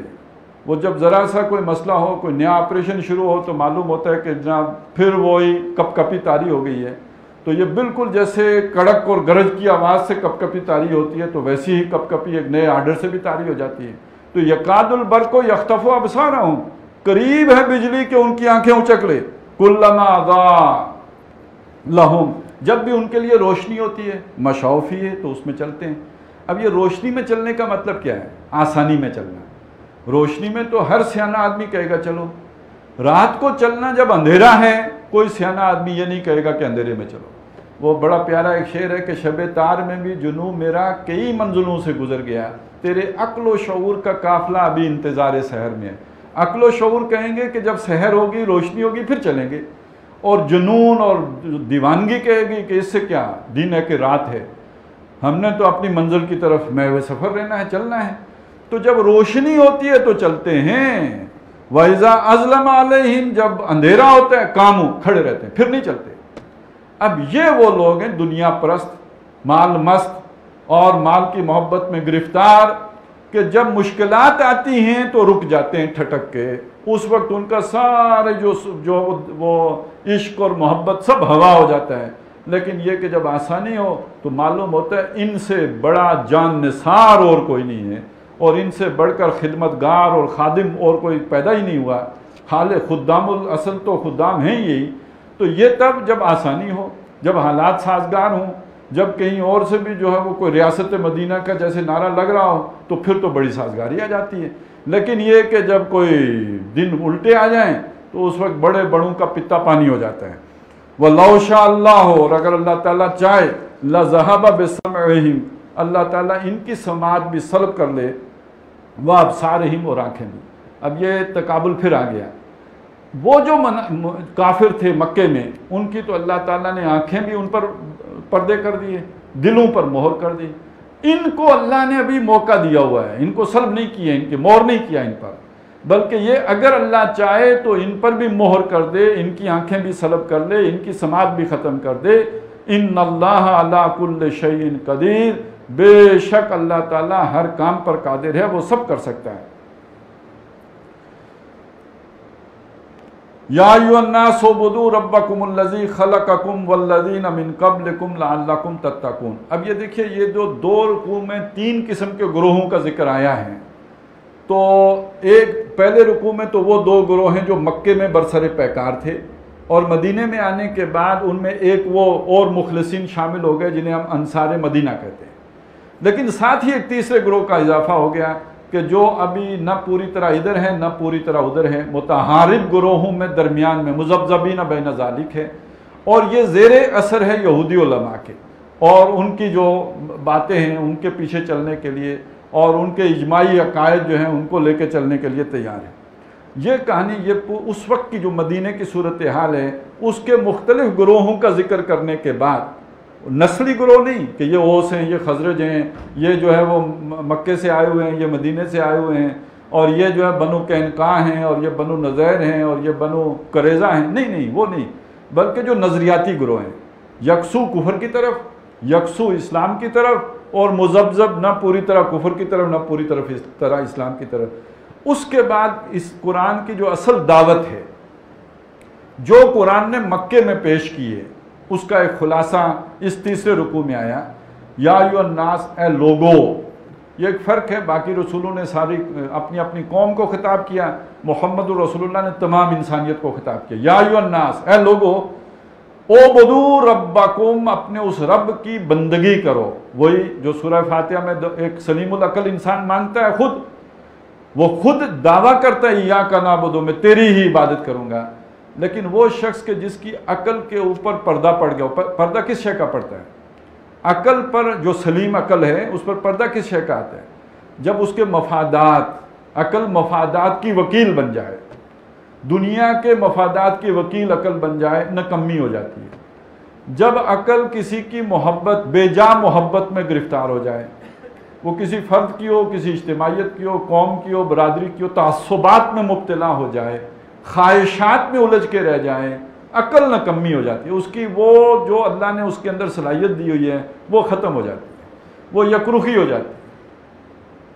تو اب ایسے لوگ بکثرت ہوتے ہیں، خواہشات کے پیروکار، اپنے تعصبات میں گرفتار اور اپنے مفادات کے پرستار، یہ اکثر ہوتے ہیں۔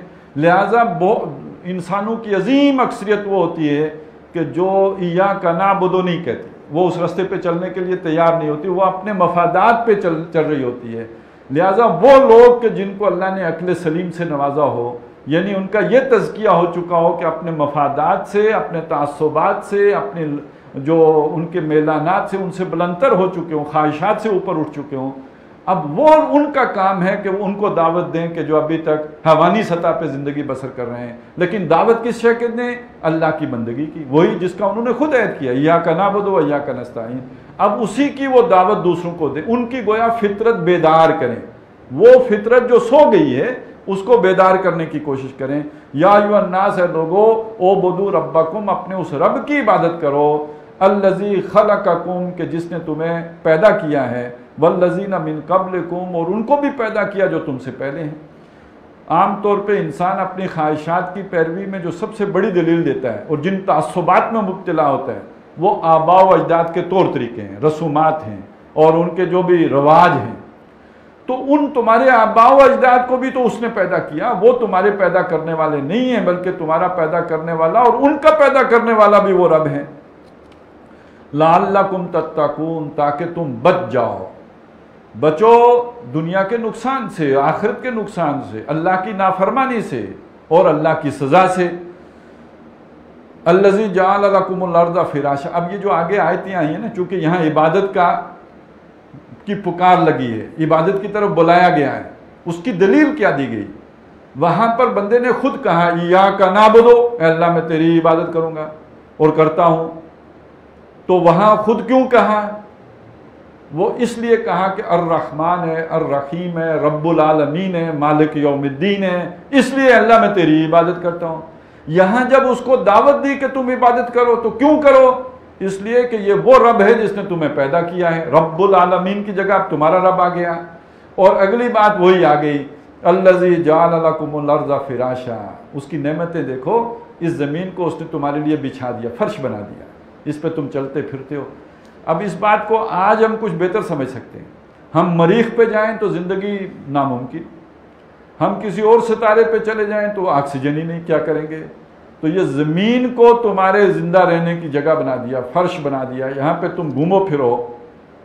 والسماء بناء، آسمان کو چھت بنا دیا، وانزل من السماء ماء، اور بلندی سے اس نے اتارا پانی، فاخرج به من الثمرات رزقا لکم، تو اس نے نکالا اس پانی کے ذریعے سے تمہارے لیے ہر طرح کا رزق، پھلوں میں سے، میووں میں سے، وہ اس نے تمہیں رزق عطا کیا، یعنی یہ اس کے انعامات ہیں، یہ اس کی نعمتیں، بن مانگے اس نے تمہارے لیے یہ سب کچھ کیا ہے۔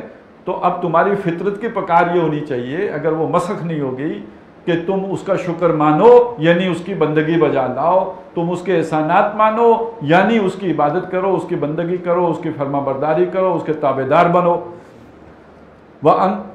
فَلَا تَجْعَلُوا لِلَّهِ اندادا، تو اللہ کے ند نہ بناؤ، یعنی مد مقابل، ند مد مقابل، جس کا مطلب کیا ہے؟ جب اللہ کی جگہ ہم کسی قوم کو رکھ کر اس کی محبت میں گرفتار ہو جاتے ہیں، محبت سب سے زیادہ کس کی ہونی چاہیے؟ اللہ کی۔ کیوں؟ اس کے احسانات ہیں۔ ہم اپنے رشتہ داروں سے کیوں محبت کرتے ہیں؟ ہم سمجھتے یہ ہیں کہ ان کے ہمارے اوپر احسانات ہیں۔ ہم اپنی قوم کی محبت میں کیوں گرفتار ہوتے ہیں؟ ہم سمجھتے ہیں کہ اس قوم کے ہمارے اوپر بڑے احسانات ہیں۔ غیر شعوری طور پر ایک احساس ہوتا ہے کہ قوم نے ہمارے اوپر بڑا احسان کیا، اس کی محبت میں گرفتار ہو جاتے ہیں۔ وطن کی محبت، تو ان تازہ خداؤں میں بڑا سب سے وطن ہے، جو پیرہن اس کا ہے وہ مذہب کا کفن ہے۔ کیوں؟ جب محبوب کے درجے میں اللہ کے مقابل آ کے کوئی بھی شے بیٹھ جائے تو وہ در حقیقت اللہ کا ند بن گیا، مد مقابل بن گیا، اور یہ مذہب کا کفن بن گیا۔ تو محبوب بھی اللہ، لا محبوب الا اللہ، اللہ کے سوا کوئی محبوب نہیں، محبوب بندہ مومن کا محبوب تو اللہ ہے۔ والذین آمنوا اشد حبا للہ، تو اے لوگو اللہ کے مقابل اور لوگوں کو ضد اور اس کی ند نہ بناؤ، مقابل نہ لاؤ۔ وانتم تعلمون، تم جانتے ہو، تم پر اصل احسان، تم پر اصل جو ہے انعام وہ تو اللہ کی طرف سے ہو رہا ہے سارا۔ وَإِن كُنتُمْ فِي رَيْبٍ مِّمَّا نَزَّلْنَا عَلَىٰ عَبْدِنَا، اور اگر تمہیں کوئی ریب ہے، تمہیں کوئی شک ہے، دیکھیے وہ جو متقین تھے ان کا معاملہ کیا ہے، انہیں تو کوئی شک نہیں، وہ یکسو ہیں۔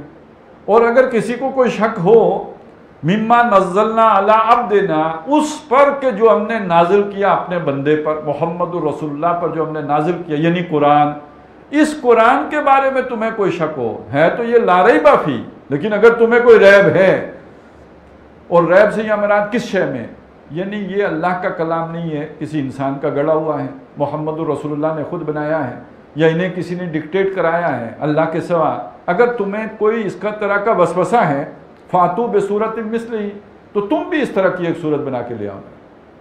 انہوں نے اتنا بنا لیا، 20 پارے آ گئے، تم ایک صورت چھوٹی سی انا اعطیناک الکوثر جیسی بنا کے لے آؤ۔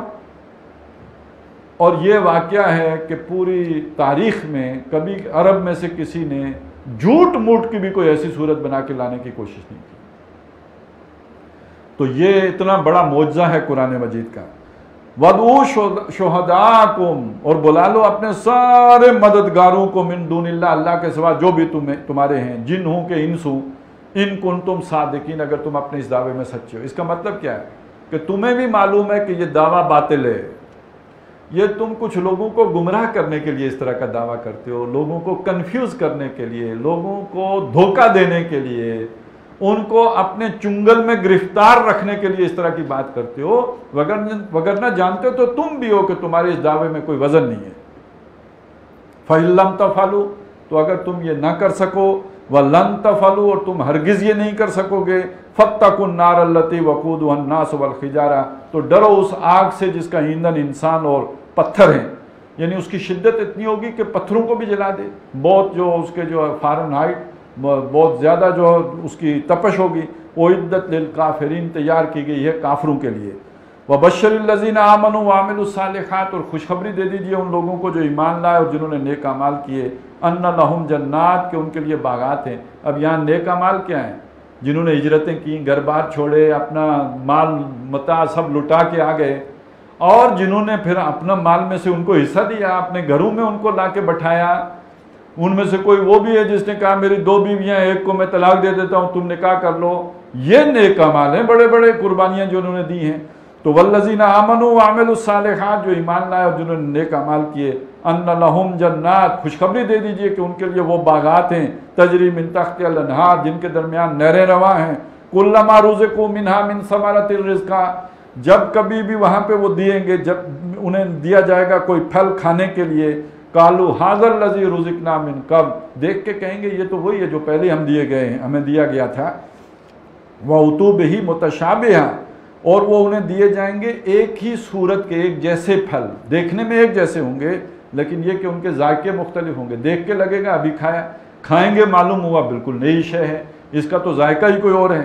وَلَهُمْ فِيهَا أَزْوَاجٌ مُطَهَّرَةٌ، اور وہاں ان کے لیے پاکیزہ بیویاں ہوں گی، نیک بیویاں ہوں گی، اور وہ یعنی یہ کہ وہ تنگ کرنے والی نہیں ہوں گی، بلکہ یہ کہ ان کے لیے جو ہے سکون اور تسکین کا باعث ہوں گی۔ وَهُمْ فِيهَا خَالِدُونَ، اور وہ ہمیشہ وہاں رہیں گے، وہاں سے نکلنا نہیں ہے۔ ایسا نہیں ہے کہ وہ کبھی جو ہے وہ ریٹائرمنٹ آ جائے اور ساری عیاشیاں ختم ہو جائیں، یا یہ کہ کبھی خروج آ جائے کہ اب نکلو جی آپ کی چھٹی، نہیں، ہمیشہ ہمیشہ رہیں گے۔ ان اللہ لا یستحیی ان یضرب مثلا ما بعوضۃ فما فوقها، اب یہاں سے ایک نیا مضمون چلا ہے، اور یہ قرآن مجید میں یہ یوں بہت سی صورتوں میں یہ مضمون آیا ہے، یہاں بھی آیا ہے، پھر سورہ آل عمران میں بھی آئے گا، اور اگرچہ کہ اسلوب بدل جاتا ہے، پھر یہ سورہ حج میں، پھر سورہ مدثر میں۔ وہ بات کیا ہے جو یہاں پہ بیان ہو رہی ہے، وہ یہ ہے کہ مشرکین قرآن مجید میں جیسے عادت ہو، جس نے نہ ماننا ہو وہ کوئی نہ کوئی تو بہانہ بناتا ہے، کہتے ہیں خوہ بدرہ بہانہ بسیار، جس کی عادت بری ہو تو وہ کئی بہانے بنا، کئی دلیلیں تراش لیتے ہیں۔ وہ اسی میں عورت کو اگر جب اچھی نہیں لگ رہی تو کہتے ہیں بھئی یہ اچھی نہیں ہے، کیا ہے مسئلہ جی، یہ جب آٹا گوندتی ہے تو ہلنا شروع کر دیتی ہے۔ تو اب جب کوئی برا لگنا شروع ہو گیا تو کوئی نہ کوئی تو اس میں سے عیب نکل ہی آئے گا۔ تو جنہوں نے نہیں ماننا تو وہ کوئی نہ کوئی عیب نکالیں گے. تو وہ ایک عیب انہوں نے یہ نکالا کہ یہ اللہ کا کلام ہے، ذالک الکتاب، بڑی عظیم کتاب ہے، بہت بلند مرتبہ کتاب ہے، لیکن کیسی کتاب ہے؟ اس میں مکھیوں کا بھی ذکر ہے، اس میں جو ہے وہ مچھروں کا بھی ذکر ہو جائے اگر، تو یہ تو ایک بادشاہ کے کلام میں ایسی چھوٹی چھوٹی باتوں کا ذکر جچتا نہیں ہے. تو اس سے معلوم ہوتا ہے کہ یہ اللہ کا کلام نہیں ہے. تو اب اگر یہ ساری بات سمجھ میں آ گئی تو یہ پہلی بات کے ساتھ مل گیا، وَإِن كُنتُمْ فِي رَيْبٍ مِّمَّا نَزَّلْنَا عَلَىٰ عَبْدِنَا. تو ایک شک وہ یہ کھڑا کر دیتے ہیں کہ یہ اللہ کا کلام کیسے ہو سکتا ہے، اس میں مکھیوں کا بھی ذکر ہے اور چھوٹی چھوٹی چیزوں کا ذکر ہے. اب اس کا جواب دیا، ان اللہ لا یستحیی ان یضرب مثلا، بے شک اللہ نہیں شرماتا، اور یہاں صحیح ترجمہ ہوگا جھجکتا نہیں ہے، اسے کوئی آر نہیں ہوتی اس میں کہ وہ بیان کرے مثال کسی مچھر کی، ما بعوضۃ، کسی مچھر کی، فما فوقہا، یا اس سے بھی کسی گھٹیا شے کی. وَأَمَّا الَّذِينَ آمَنُوا، تو وہ لوگ جو ایمان رکھتے ہیں، وہ یؤمنون بالغیب ویقیمون الصلاۃ ومما رزقناہم ینفقون، جو یکسو ہیں، فَيَعْلَمُونَ أَنَّهُ الْحَقُّ مِن رَبِّهِمْ، تو وہ جانتے ہیں کہ یہ ان کے رب کی طرف سے برحق ہے. کیا مطلب؟ کہ یہ مثال اصل میں اس مسئلے کو کانسیپٹ کلیئر کرنے کے لیے دی گئی ہے. اس سے کوئی شے بڑھیا نہیں ہو گئی، مچھر کی مثال دینے سے مچھر بڑا نہیں ہو گیا، اور مکھی کی مثال دینے سے مکھی بڑھیا نہیں ہو گئی، بلکہ اصل میں جو سمجھانا مقصود تھا، تو جو شے سمجھائی جا رہی ہے انسانی عقل کے مطابق جس حوالے سے اسے سمجھایا جا سکتا ہے وہی مثال دینی ہے. تو اگر مکھی سے وہ بات سمجھ میں آتی ہے تو وہی مثال دی جائے گی. وَأَمَّا الَّذِينَ كَفَرُوا، اور وہ لوگ کہ جو کافر ہیں، جنہوں نے نہیں مانا. اب یہ دونوں قسم کے کافروں کا ذکر ہو جائے گا، وہ ضدی اور ہٹ درم کافر جن کا ذکر پہلے رکوع میں ہوا، اور وہ کہ جو قانوناً تو کافر نہیں ہیں لیکن ان کے دل میں ایمان نہیں اترا. اب ان کا معاملہ کیا ہوگا؟ فَيَقُولُونَ، تو وہ کہیں گے، مَاذَا أَرَادَ اللَّهُ بِهَذَا مَثَلًا، یہ مثال بیان کرنے سے اللہ کا کیا مطلب ہے؟ یہ تو جچتی نہیں ہے، اللہ کو تو ایسی بات کہنی ہی نہیں چاہیے تھی. یضل بہ کثیرا ویہدی بہ کثیرا. اب یہ وہ اصول آیا ہے کہ اللہ تعالیٰ اسی مثال کے ذریعے سے ہدایت دیتا ہے بہتوں کو اور گمراہ کرتا ہے. یضل بہ، گمراہ کرتا ہے بہتوں کو، کثیر ویہدی بہ کثیرا، اور ہدایت دیتا ہے بہتوں کو. اچھا، اب یہ چھوٹا سا ایک جملہ ہے، اور خود اس جملے سے بھی بہت سے لوگوں نے ٹھوکر کھائی ہے. کتنے لوگ ہیں جو یہ آیت کوٹ کر کے کہیں گے قرآن نہیں پڑھنا گمراہ ہو جاؤ گے. اللہ جسے کہتے ہیں ہدایت کی کتاب ہے، اس کے بارے میں کہتے ہیں نہیں پڑھنا، پڑھ کے گمراہ ہو جاؤ گے، اور پھر آیت یہ پیش کریں گے یضل بہ کثیرا ویہدی بہ کثیرا. تو معلوم ہوا کم از کم وہ تو گمراہ ہو چکا کہ جو قرآن مجید سے کسی کو دور کرنے کی کوشش کر رہا ہو. وما یضل بہ الا الفاسقین. اب اس کی پوری وضاحت آ گئی. اللہ گمراہ نہیں کرتا اس مثال کے ذریعے سے مگر فاسقوں کو گمراہ کرتا ہے، جن کے اندر پہلے ہی دل میں چور ہوتا ہے، ان کو اللہ گمراہ کرتا ہے. قرآن سے اللہ تعالیٰ مخلص لوگوں کو جو ہدایت کی طلب کی خاطر قرآن کے پاس آئیں انہیں گمراہ نہیں کرتا. قرآن کے پاس وہ لوگ جو فاسق ہوتے ہیں، جن کی نیت خراب ہوتی ہے، جن میں کچھ برے جو سوچیں ہوتی ہیں، ان کو اللہ تعالیٰ گمراہ کرتا ہے قرآن کے ذریعے سے. وہ کون ہیں؟ الذین ینقضون عہد اللہ من بعد میثاقہ. اور یہاں معلوم ہوتا ہے خاص طور پہ یہودیوں کی طرف اشارہ ہے، لیکن یہ کہ یہاں پہ وہ سب آ جائیں گے جو جن پر بھی اس کا اطلاق ہو رہا ہو. وہ لوگ کہ جو توڑ ڈالیں اللہ کی عہد کو اس کو پختہ کرنے کے بعد. دیکھیے، ایک آدمی وہ ہے جسے سمجھ ہی نہیں آئی، وہ تو جب سمجھے گا تو اس سے پوچھا جائے گا. آج ایک مسلمان وہ ہے جسے اپنے دینی فرائض معلوم نہیں، لیکن ایک مسلمان وہ ہے کہ جو قرآن سے جڑا اسے اپنے دینی فرائض معلوم ہو گیا. اسے معلوم ہوا کہ بھائی اقامت دین بھی فرض ہے. اب جب اسے یہ معلوم ہوا تو اس نے اللہ سے ایک عہد کیا جو عام مسلمان نے نہیں کیا، اس نے کیا اس لیے کہ اسے سمجھ آ گئی تھی. اب جب اس نے یہ عہد کر لیا اور یہ عہد کرنے کے بعد اس نے اپنا کسی موقع پہ ظاہر ہے کہیں اس میں پسپائی آ گئی دنیا کی محبت کی وجہ سے، کہیں اندر ہی اندر ارتداد ہو گیا، تو اس نے عہد توڑ دیا یا نہیں توڑ دیا. تو قرآن کے ذریعے سے گمراہ وہ ہوتا ہے جو اللہ سے عہد باندھنے کے بعد اسے توڑے.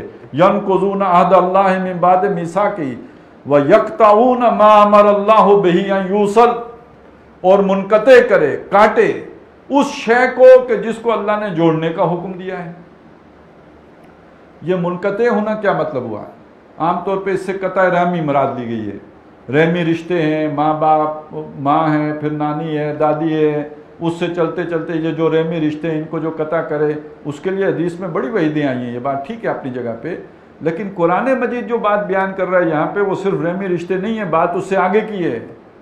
ایک طرف دین ہے، دین کا عہد توڑ دے، لا دین لمن لا عہد لہ، وہ عہد اس نے توڑ دیا. اور نمبر 2 کیا ہے؟ اب اگر آپ نے دین کی اقامت کرنی ہے تو یہ اکیلے تو نہیں ہو سکتی، اس کے لیے اجتماعیت چاہیے، بنیان مرصوص چاہیے.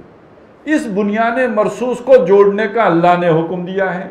آمرکم بخمس، محمد رسول اللہ کہتے ہیں میں تمہیں 5 باتوں کا حکم دیتا ہوں. اللہ امرنی بہن، اور اللہ نے مجھے ان کا حکم دیا ہے. اور ان میں سب سے پہلی بات کیا ہے؟ بالجماعت، جماعت کی زندگی اختیار کرنے کا. ان الشیطان مع الواحد، شیطان اکیلے کے ساتھ ہوتا ہے، جماعت کی زندگی اختیار کرو. اب یہ جو جماعت کے بندھن میں بندھا تو ظاہر ہے کسی آئین کے تحت بندھا، کسی دستور کے تحت بندھا، کسی سوچ کے تحت بندھا، کسی فکر کے تحت بندھا، کسی اعلیٰ نصب العین اقامت دین کے نصب العین کے تحت بندھا. تو جس نے وہ توڑ دیا تو اس نے در حقیقت منقطع کر لیا اس شے کو جس کو اللہ نے جوڑنے کا حکم دیا تھا. تو الذین ینقضون عہد اللہ من بعد میثاقہ ویقطعون ما امر اللہ بہ ان یوصل ویفسدون فی الارض، اور نتیجے کے طور پر زمین میں فساد مچاتے ہیں. اللہ کا دین نہیں قائم ہوگا تو ظالمانہ نظام ہوگا، خلا تو نہیں ہوگا. جہاں کوئی نہ رہتا ہو وہاں شیطان رہتے ہیں، جہاں اللہ کا دین نہ ہو تو وہاں پہ کوئی مشرکانہ دین ہوگا. اور جب وہ ہوگا تو اس کے نتیجے میں زمین میں فساد ہوگا، لوگوں کے حقوق تلف ہوں گے اور لوگوں کا نقصان ہو رہا ہوگا. جب ایسا ہو رہا ہو تو اس سے بڑا فساد کوئی نہیں. جہاں خاص طور پہ لوگوں کے لیے پیٹ کی پوجا کرنا مشکل ہو جائے، پیٹ کی ضرورتیں پوری کرنا، وہاں کہاں اللہ کی سوچ آئے گی اور آخرت کی فکر دامنگیر ہوگی. تو انسان جو ہے اپنے پیٹ کے ہاتھوں مجبور ہو کے اپنے سارے اعلیٰ اوصاف گنوا دے گا، عزت بھی بیچنے کے لیے تیار ہو جائے گا، اس لیے کہ بھوک تو بہت بڑی برش ہے، خودکشی کے لیے لوگ تیار ہو جاتے ہیں. اس سے بڑا فساد اور کیا ہے؟ تو یہ سمجھ لو کہ اس کے نتیجہ پھر یہ نکلے گا کہ فساد برپا ہوگا. اولئک هم الخاسرون، یہی لوگ ہیں جو خسارہ پانے والے ہیں، اور یہی وہ لوگ ہیں جنہیں پھر اللہ تعالیٰ قرآن کے ذریعے سے گمراہ بھی کرتا ہے. وگرنہ یہ کہ قرآن کے ذریعے سے اللہ گمراہ نہیں کرتا. کیف تکفرون باللہ وکنتم امواتا، تم اللہ کا کیسے انکار کرو گے جبکہ تم مردہ تھے. یا اللہ کی قدرت، فاحیاکم، تو اس نے تمہیں زندہ کیا. یہ باس بعد الموت کا تم کیسے انکار کر سکتے ہو کہ اللہ تعالیٰ اتنا قادر ہے کہ تم اس دنیا میں آنے سے پہلے بھی ایک زندگی بتائے ہو اور اب اس دنیا میں اللہ نے تمہیں دوبارہ زندہ کیا ہے. ثم یمیتکم، پھر اس کے بعد تمہیں پھر مار دے گا. ثم یحییکم، وہ پھر تمہیں زندہ کرے گا. ثم الیہ ترجعون، پھر اسی کی جناب میں تم لوٹائے جاؤ گے، یعنی وہ اگلی زندگی حشر کے میدان والی. هو الذی خلق لکم ما فی الارض جمیعا، وہی اللہ جس نے تمہارے لیے جو کچھ بھی زمین میں ہے تمہارے لیے پیدا کیا. اب اس کی نعمتیں، وَإِن تَعُدُّوا نِعْمَتَ اللَّهِ لَا تُحْصُوهَا، اب اس کا ایک مثال یہ آئی کہ زمین میں جو ہے وہ اللہ نے تمہارے لیے پیدا کیا.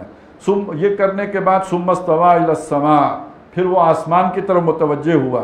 فَسَوَّاهُنَّ سَبْعَ سَمَاوَاتٍ، تو انہیں 7 آسمان بنا دیا. وَهُوَ بِكُلِّ شَيْءٍ عَلِيمٌ، اور اسے ہر شے کا علم ہے، یعنی بنانا اسے خوب آتا ہے. وہ کوئی الٹپ نہیں بناتا بلکہ اپنے پورے ڈیزائن کے مطابق، پلان کے مطابق، اس کی انجینئرنگ میں اس کی مہارت اور کمال آخری درجے کو پہنچی ہوئی ہے، تو اسے یہ سارے جو ہے وہ بنانا خوب آتا ہے. بارک اللہ لی و لکم فی القرآن العظیم و نفعنی و ایاکم بالآیات و ذکر الحکیم.